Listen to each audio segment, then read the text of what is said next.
Welcome to Practicing with Integrity, highlighting the pioneering spirit of modern dentistry with a comprehensive view of the techniques and technologies at the forefront of dental science. Hello, everyone. We are here at Practicing with Integrity podcast, our episode 3. My guest today is Mr. Shane Treadaway, Chief Sales Officer for Integrity Dental Services. Shane, thanks for flying from Atlanta so that we can sit down and talk. Thank you, Dr. Glendo. I'm happy to be here. Thanks for having me. Dan, please. All right. Thank you. So we began working together only about 2 or 3 months ago, right. but we had met about a year ago when I was visiting our headquarters in Duluth. You were still territory manager for Straumann back then, and we had some conversations, and fast forward September of 2024, and now we're working together. On the same team. On the same team. We're going to talk about that later. A lot's happened in the last 12 months. A lot has happened. The first thing that I wanted to start with is congratulate you for finishing the rut. That was incredible, the mountain run at Big Sky in Montana. And I thought I would just want to ask you about the passion and motivation that you have to go through this kind of punishment. I guess it's a way of calling it. Yeah. That's a great way to put it. Yeah. Thank you. Thank you for that introduction and the congratulations. I appreciate it. It was a very hard weekend, but an epic, beautiful sufferfest is the best way to describe it. And I think for me, I've been running ultra marathons now for about 10 years. This is actually my 10th year. Wow. So a decade in, and I've ran about 42 ultra marathons in different parts of the country. I like to do challenging things, like to do hard things. It motivates me. I think the strategy that goes into it, the work that goes into it, but nothing can replace the feeling that you get at the finish line. There are a lot of personal reasons that I do it as well, which we can talk about. I'm happy to share and be as vulnerable as I can be with that. But it's a great sport, and it's kind of helps me have a little release from the craziness that we deal with in dentistry day to day. So for those of us that don't know, ultramarathons are all 50Ks or? So anything over a marathon typically qualifies as an ultramarathon. Okay. Normally that qualifies as a 50-kilometer or greater distance. So that can be 50 kilometers, which is roughly 31 miles, up to a 100-mile distance. The ones that I do are ultra trail marathons. So most of those are trail races, mountain races, and different terrain. No race is alike or the same. So they're all unique experiences, which is part of the draw for me, I think. That's incredible. Yeah. And I want to get to kind of what you were saying, the motivation, organizing, planning of the race in a moment. But I also want to talk about the beautiful scenery that you saw. You started at Yellowstone. You made this trip with your wife, Missy, 30 years, and your son, Caleb. Yeah. And some of the photographs that you shared on your social platforms were breathtaking. I know it was your first time. You told me this morning. Tell us about that experience. Oh, it was an incredible experience. I mean, the pictures really don't do it justice. We've never been to Yellowstone, so this was coming out to Montana was something that I've wanted to do for a long time. It's just beautiful country. And living in North Georgia my whole life, we have mountains, but we don't have West Coast mountains or Midwest mountains.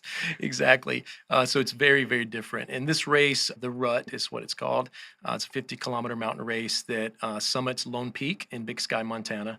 It's been on a bucket list of races for me for a number of years, and I was able to get in. Didn't really have to qualify, but was able to get in registration. And so we just made it a family trip. And that's a lot of what I do with races. It's all centered around family. Our family's very close. Like you mentioned, my wife, Missy, and I, high school sweethearts. We dated in high school, met, I think I was 12. She was 11 when we first met. Wow. And we dated in high school, got married. I've been married 30 years, had kids at a young age. It's just been a great thing. But the fact that the family is willing to go out to experience this with me, it's even better. Makes it even a better experience. Of course. Yeah. As I was seeing the videos that you shared and the photographs, and it's going through my head, I'm a planner, I'm a Virgo, I like to organize everything beforehand. So I'm looking at variables like the temperature, the altitude, the type of terrain. I mean, you were trailing over some crazy rocks. how do you prepare your mind for this? It's taken a while. When I first started out doing ultras, and I was up until about 15 years ago, I was never a runner. I didn't like running. I've always been an outdoor enthusiast. I was into mountain biking and backpacking, and the way I got into ultra running actually was from a back injury. I herniated L4, L5, and wasn't able to mountain bike anymore. The bike really hurt my back, but I love the trails. I love the outdoors, and so I started trail running. I was able to do that, and as I gravitated towards longer distances, was just very intrigued with the challenges that came with that, the different types of environment that you can get into. But when I first started doing ultras, I didn't know anything about it. I didn't know how to train for endurance. I didn't know how to train for the distance and the different things. So I did a lot of research, a lot of reading, and it's actually what led me to ultra running was a book by Rich Roll. He has a podcast, the Rich Roll Podcast, and he's an endurance athlete. In his book, my goal was to run a marathon. So I had done up to half marathon distances. And in his book, he says, well, if you can train for a marathon, you can train for an ultra. So I'm like, okay, if I'm going to do a marathon, might as well do an ultra, and check the box there. And so to prepare, the mind for that, it's a lot of it is trial and error. The best advice I can give someone that wants to do ultra running or trail running in the mountains is, the downhills, you can't be afraid to fall. So you have to get your mind to a place where you got to go with it. You got to trust your training, you trust your instinct, and you just go with nature. And it's an amazing experience. So earlier today, we were interviewing a candidate for a position in our company, and we spoke about the BHAG. Is this your big, huge, audacious goal? Ultras, or is there anything after? It was. No, I mean, obviously, I have those goals every year that I set for myself. Part of it has been advancing my career. Some goals that I've had for my family, for our son and our daughter as well. But ultras that was a big, hairy, audacious goal that I had set, and I checked the box that first year, which was 10 years ago this year. Wow. And then I went back the next year to like, okay, I got to beat my time, and then I just fell in love with the sport, and the community. Yeah. Wow, that's incredible. You mentioned your daughter and your son. Of course, like as a parent, our kids are huge part of our lives. Yes. Your son, incredible dogs fan. I see him in the gear. University of Georgia. He's an outdoors guy as well, because he was in this trip, and you guys went to Yellowstone and Montana. He transformed your lives. Why don't you share that with our listeners? Absolutely, I would love to. Yeah, I mean, our kids, they're our life. They're everything. Our son was born first. He's 28 years old now. Our daughter's 24, and they're just the center of our world, like you said. I mean, all of you guys listening that have kids, you know where I'm coming from with that. When our son was born, so he was born in 1996. He was an Olympic baby. The Olympics were in Atlanta that year, and probably about a year and a half, of his first year and a half of his life, we could tell something was different. We weren't really sure, and at that time, we were doing a lot of testing. We took him to developmental pediatricians to try to figure out what's going on with this little guy, and turns out he was diagnosed with autism, under the autism spectrum disorder, and we were basically kids ourselves. I mean, heck, when we got married, I was 20, my wife was 19, and I was 22 when he was born. She was 21 when he was born. So I look back now and I'm like, how did we do that? I mean, we were so young and just so inexperienced, but so we did as much research as we could. We went to support groups and just got involved in the community and we were advocates in the school system, for kids with special needs. To the point where it really kind of changed the direction of my wife's career. She was a teacher and she taught in the school where he went. So we fast forward to kindergarten, first grade. There wasn't a lot of support in the school systems, for children with autism spectrum disorder, and so we were just learning as we went, and just taking it day by day. And I think for me, if my wife was here, she would probably tell you she struggled a little more so in the earlier years, where I tried to be the stronger side and be there to support and like, okay, we can figure this out. And then it's pretty wild as he got older and as our family got older, it kind of shifted. And I struggled with it more as we got into the teen years, and she was my support system. So, a lot of people have asked us, how do you make it 30 years? It's transparency, it's trust. And I think it's going through hard things together, being there for each other, no matter what you face, no matter what you go through, you figure it out, and you don't give up.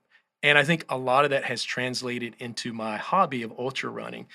And so I'm trying to figure this out. I was actually thinking about it as I was summiting Lone Peak, and I was thinking about, our time this week and, what I would want to talk about. And I'm not sure if life has taught me more about endurance for my sport, or my sport has taught me more about endurance for my life. But I think for me, it goes hand in hand. That's amazing. Yeah. Thanks for sharing this personal family story, which is remarkable because the two of you have incredible careers. Yeah. And it's just a solid foundation, such a tight family that it's remarkable. Thank you. So let's talk about your career. Yeah. So all of a sudden, you're in college. Of course, you married and you had your son and your daughter, and you end up working in the dental industry. Out of where? Yeah, it's pretty crazy. So I was going to Gainesville College, which is community college at the time, as part of the University of North Georgia university system, where my wife was going. Again, a kid just trying to figure out, okay, what am I going to do? My strong suit as a college kid or high school kid was illustration, arts, and sciences. And so I knew I wanted to do something with that, something in the sciences, and I was tinkering with, okay, medical illustration, maybe combine the two together, and just really trying to figure that out. And I remember I was working part-time, going through school, and I bumped into a high school buddy at the local mall. And my wife was already enrolled full-time in college. We had gotten married, and I bumped into him, and he's like, hey, you should come work at this dental place. It's close to the school. It's right there. And I'm like, okay, what's a dental place? And he's like, I don't know. They make teeth. And that was my introduction to dentistry. And so I'm like, okay, well, it's close. It makes sense. I'll go work with my buddy. So I interviewed, almost didn't get the interview, but I went back. I'll tell you this story real quick, and we'll move on about the interview. So I showed up for the interview. The owner at this time it's a dental laboratory. Mm-hmm. Okay, and that was my start in dentistry. I show up on a Friday for the interview, and the office manager comes out, and she said, I'm sorry, he's not going to be able to see you today. And I'd been there for like 2 hours waiting. And I really wanted this job because my buddy's working there. Right? It's close to school. It's going to be fun. And then we'll see where this goes. And she's like, he can't see you. I'm sorry. We'll have to reschedule. And I said, well, when can I come back? She's like, you want to come back after you sat here for 2 hours? I'm like, yeah. Can I come back next week? She said, well, give me a minute. She comes back. She said, come back next Friday. So I come in, crush the interview, just a nervous kid. And I was supposed to start a week after my friend started. And I started on that Monday. He was already gone. He didn't make it a week. No kidding. Oh, no. And I lost touch with him. I'm not sure where he's at now. But I got into the lab business, and I thought, this is where I'm supposed to be. I can utilize my skill. I was continuing to go through school. And then once our son was born and he was diagnosed, I had to make some tough decisions. Okay, do I go back to school? Do I go into dentistry, or do I just make a career out of this?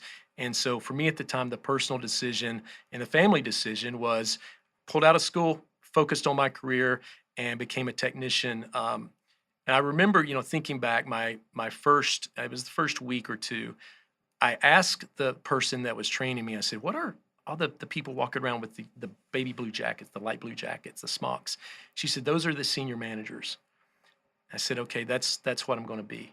She's like, you've been here for a week. How could you even say that? I said, I've always been one to set goals. Okay. And so I set out and worked my way up the chain. And you did it. I did it. So you were working in the Crown and Bridge department, and then you started working with some of the digital technologies available in the 90s. Yes. Procera. Yeah. Years down the road. And then you ended up being like the VP of sales. So you actually, how many blue jackets did you get? So I got my blue jacket after, it was probably 3 years, 4 years. I moved my way up. So I had several promotions. Within a year, I was promoted to department head. And so I started managing people at the age of, maybe I was 21, 22 years old, leading a team. Knew nothing about management, knew nothing about managing people, but I care about people. And I think at the core of it, as leaders, that we have to have that in our DNA and fiber to be effective leaders. And so I used that and leveraged that throughout my career to navigate my path into management, into leadership. And so I spent a good part of a little over 20 years at that company before I left. And when I left, I had received multiple promotions, and I was the VP of sales and marketing and had about 43 people reporting up to me when I left the organization. And you started out of an interview that was canceled. That's exactly That's right. amazing. Incredible story. Thanks for sharing that. Absolutely. You moved to Strawman, Yes. and then again, you moved up the ladder. So you've got some inherent skills, management, leadership skills. I want to talk about that transition from being hands-on to now leading teams that are offering products to dentists, different type of dentists, specialists, oral surgeons, periodontists, prosthodontists, general practice, and the support that you provided them, because a lot of what people can do with dental implants and the technology involved with dental implants is something that you hear of or learn from your sales team. Mhm. So tell me about that. Yeah. So with the transition to Strawman, it was, I'll back up because it was a difficult decision to leave that organization that I was with 20 years. after 20 years.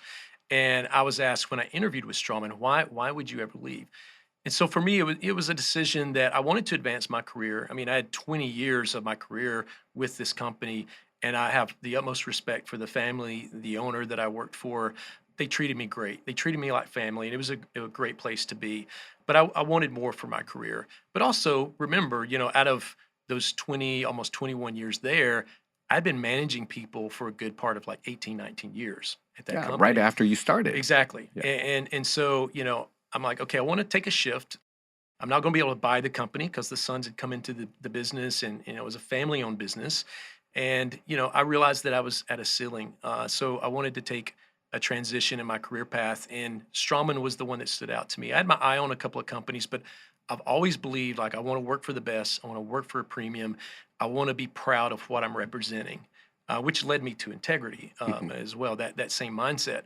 When I went to Strawman, I was an independent individual contributor. I just ran a territory. I'm going to step out of management for a while, but it didn't take me long. I missed the team. I missed went from a having a territory team. to a region. I did, a regional director within a few short years, multiple promotions there. But I've just always been one to put my best foot forward, to do my best, because I think it's a reflection of who we are, and if I can give my best, then I've given it all. Absolutely. Well, now I'm putting all this picture together because just a couple of weeks ago, you recommended a few reads, and there's two that I've dove into already. What Got You Here Won't Get You There by Marshall Goldsmith. Mm-hmm. And I'm sure that you know that book by heart. Actually, no. So I that book came recommended to me. Oh, came recommended. And I Okay. immediately recommended it to you Got and it. the team Okay. because I was told. So I'm just starting to get into that book. So I haven't got into it yet, but it is on the top of my list. I think it's an exciting read as I was looking into it, because it helps someone understand what's keeping you from growing. What have you identified in your career, if there's anything at all, because you've been so successful, that you would recommend our listeners not to focus on? Give that up so that you can continue to move up that ladder. Well, I think what has me intrigued about the book is the title, because, and I think if I look back, I've always tried to adapt, and I think it's important for us, if you're listening and you're leading a team, or you're in management, or maybe you have aspirations to become a leader at some point, but regardless, we all want to progress in our career. So I think we have to examine ourselves and say, okay, the steps that I took to get me where I'm at right now may not be the same steps that I take for the next step for me up the ladder, whatever that looks like, whatever it is for us. So I think having an open mind, and for me, I think the secret sauce was having an open mind to say, I don't have all the answers. I don't know it all. To remain vulnerable. I'm not perfect. I've made a lot of mistakes. I try to learn from those mistakes, but also as I'm coaching teams and leading teams, I try to share that as well. So that's one thing, is being vulnerable and knowing that you don't know all the answers, and I may need to change my patterns. I may need to change the way I do things if I want to get to the next step, whatever that is. That's one thing. I think also too in leadership is I've always tried to hire people smarter than me. The circle of friends that I have, the people that I hang out with, the people that are close to me, I want to be surrounded by people that know more than I do. And that's not that hard. It's pretty easy. I'm not too sure about that. But if I can surround myself with people that know more than me, I can always learn. Mhm. And so that's kind of I want to be a model student. So, and that's critical. I find that exactly the same way, because there's so much that you absorb from the people that are around you, and if they're smarter, that prepares you for what you need to do, whatever venture you're jumping into. Tell me, in your career at Strawman, you were a surgical territory manager, so you were uh, kind of talking to oral and maxillofacial surgery offices, to the doctors, periodontal offices, to the doctors there. How did you develop depth of relationship? Because you only have a few minutes to create a connection, and doctors are busy, and Yeah. sometimes they won't give you the time of day, I guess. But how did you dive into that? Well, it helped having the lab background, having the restorative background. I was able to relate to the specialist through their referrals. So for me, I had a little extra ammunition for that. But I think on a personal level, just, if you can get, sometimes you only have 30 seconds or a minute. So you need to know what your elevator pitch is, whatever that is. But I think first and foremost, you have to connect with them on some personal level. You have to establish trust. So for me to transition into that role was very different coming from the restorative world into the surgical world. I had to be able to establish trust with those specialists because I had no surgical background. It was all restorative. So I think just leveraging your personality, being vulnerable, being humble, and asking questions and listening. That's the most important part. I've never really, been one to go in and just, dump a bunch of product on someone. I mean, I believe Straumann is a fantastic implant. It's Mm. great. It performs very well. So I had all the literature, I had the white papers, I had all of that. I didn't go in leading with that stuff Mhm. because the specialists, they're looking at me. They know what Straumann can do. They know what Noble Biocare can do. They know the implants can perform. But what can I offer as a representative to help connect them with their referrals to make their life easier, make their staff's life easier? And that's the way I did it. It's just using my skill set to make their life a little easier than what it was before I came. Yeah, so the background in the dental laboratory, implant dentistry is a restorative driven procedure, allowed you to make that incredible connection. It did. Now let's fast forward to this past July.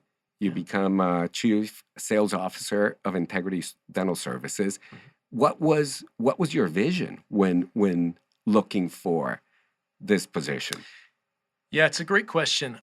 You mentioned earlier about the goals, right? Those big goals, those hairy, audacious goals. Mine coming into this year was to advance my career to the next step at an executive level, at least a VP or an executive level. So I love my Strawman team. I love the Strawman family and the Strawman product, but I was open to advancing my career and I was looking for the right opportunities. I was interviewing for a couple of different positions with a couple of different companies at the beginning of the year to make that advancement. And I've known Rob Dinker, the CEO and founder of Integrity Dental Services. I've known him for some time. I've known his dad for many, many years, coming from the lab world. When he and I were having a conversation back in May about the next step for me and about the vision for Integrity, what's needed at Integrity on the team, we connected the dots and it seemed like a great fit. And so, we had a few conversations around what that needed to look like. And here I am. And it was a great decision. I'm so happy to be part of the team. What a great addition to our team. I appreciate that. So you started in the lab industry, working with impressions and pouring stone casts, and now we're in the digital era. Yes. Everybody wants to do everything digitally. How have you transitioned your mindset to that? There's so many technologies out there. How do you keep up to speed? Oh, it's incredible. It changes at such a rapid pace. I mean, our industry, especially, we see it in other industries, but especially in dentistry. But I feel like looking back over my career, and maybe you've seen this as well, we've not been the quickest to adapt to technology. This technology's been out there for some time. I remember in the mid 90s, somewhere in there, mid to late 90s, CAD CAM was a word that was getting thrown around in the lab side, in the lab industry. And there were automated systems out there like Cerec from the Sorona system. Lab techs were getting real nervous. We're going to get replaced by computers. We're going to get replaced by milling machines. But the mindset was, with me and the team at the time, these are different tools. We have to adapt. We have to think about the future, and we adapt to the tools. And the company that I was with, we were one of the first Procera labs in the United States, the first in the Southeast to adapt to that technology. So I've been exposed to CAD CAM and the digital technology for a very long time. It's a different tool that we need to use, and I think we need to embrace it. But I think we also have to look down the road, what's coming next. If you're only focused of what's in your office right now or what's in your lab right now, and you're not looking down the road at what's next and researching and ready to invest in that, there will come a point in time where you get left behind. Of course. Yeah. So, Integrity Dental Services has offices, of course, in Duluth, where our headquarters are in Georgia. We've got offices in Scottsdale. You're going to be leading two teams geographically at opposite ends of the country. What is that strategy that you use, that you have envisioned, that you will implement Well, for this management? communication's key, and leveraging the technology that we have. I can speak with someone on the West Coast. I could sit down and have a face-to-face Teams meeting. So being able to communicate with teams coast to coast and build a team, that part's not so difficult. It's a different tool. I love to sit down in person. Being able to travel out here, sit down with you. Sat down with Todd and Gary and the team this morning. It was great. But if we need to, we can do that virtually. And it's okay. So the strategy is, for the future of our organization and integrity is, we're looking at key markets. I think we're looking at, key talent to bring in the organization that mirrors what we have, but also some that can bring some new thought processes and maybe some new strategies to us. So my goal, coast to coast to build this team is to bring on some new talent, to leverage the strengths that we have, but to continue to scale and grow by new additions. That's great. Yeah.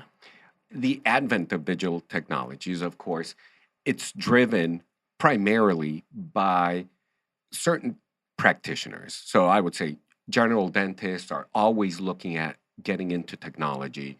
Prosthodontists have also been in the forefront of this. There's other specialties that have been a little bit farther behind, and now they want to jump into it.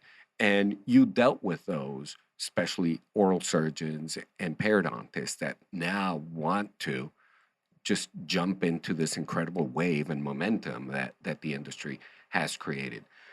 What are the strategies that you will work with your team to be able to get these specialists kind of move forward with what's happening now? I think you really have to understand the practice. I think a lot of research needs to go into understanding what the specialist, what their goals are. And I think if our team can be on the same page with the specialists of what their goals are, we can help them identify the right equipment that they need to bring in, the right tools and technologies that they should bring in. Because we see it's all over the place. We see a lot of specialists that they just have an intraoral scanner. Maybe they're scanning and they're printing. Some have a chairside mill, but you can't just buy all the tools and the toys and sit it in the room and expect great things to happen. I think there's a marriage that has to happen, and connecting the dots with what the goals of the practice are. So my goal with our team is to educate and to train and to do the right research, so we know that when we're making a recommendation, it's a good fit for that practice, not to just walk them to the mall and buy up all the toys, but let's help you pick out the right solutions for your practice to enhance your practice ultimately for your patients. And Yeah, this is the goal. I'm glad you brought that up because that's something that we strive to do at Integrity Dental Services. We strive to understand the practice that is wanting to work with us and that we'll be working with, and be able to provide them the services, have open communication with them, because that's the only way of being able to move forward, maintain, and sustain a relationship. What excites you of the things that are coming down for our field? Oh, there's a lot of great things. I think specifically, I'm very excited and interested in what's happening in photogrammetry with with conversions and in the full arch space. I think we're just scratching the surface with that, and seeing some of the tools that are coming and they're on the forefront. Pretty exciting to see what happens. So that gets me excited. Continual development of printing, the resins that are coming out. Some are, dabbling with printing ceramics. Those all things are very exciting. So I'm interested to see how it plays out. Yeah, and I know that will be at the top of the list to be able to Absolutely. work with that and be Yes. able to offer it to our customers. Well, Shane, thank you very much for coming over and being my guest at our podcast in this session. I'm glad that we were able to talk about your personal family, your growth of your career, the development that you've gone through the dental field. Again, you started with impressions, pouring cast into these impressions, and now we're talking about photogrammetry. Right. I mean, that's a whole spectrum. So I want to sincerely thank you for being my guest today. Thanks, Dan. Thanks for having me. And I just want to say I'm grateful to be part of your team and Rob and Todd's team. It's great. And it's an honor to be here today. Thank you. For all of our listeners, I hope you've enjoyed our podcast today. You can find it in all the platforms that we've usually used: Spotify, Apple, Streamer, as well as in Business RadioX, Phoenix Business RadioX platforms. Please share with your family and friends so that we can continue growing our audience. I look forward to listening to your comments and opinions and connecting with you in the next episode. Until then, we'll see you soon. Thank you. Thank you for joining us for this episode of Practicing with Integrity. Stay tuned as we navigate the fascinating landscape of oral health, where integrity meets innovation.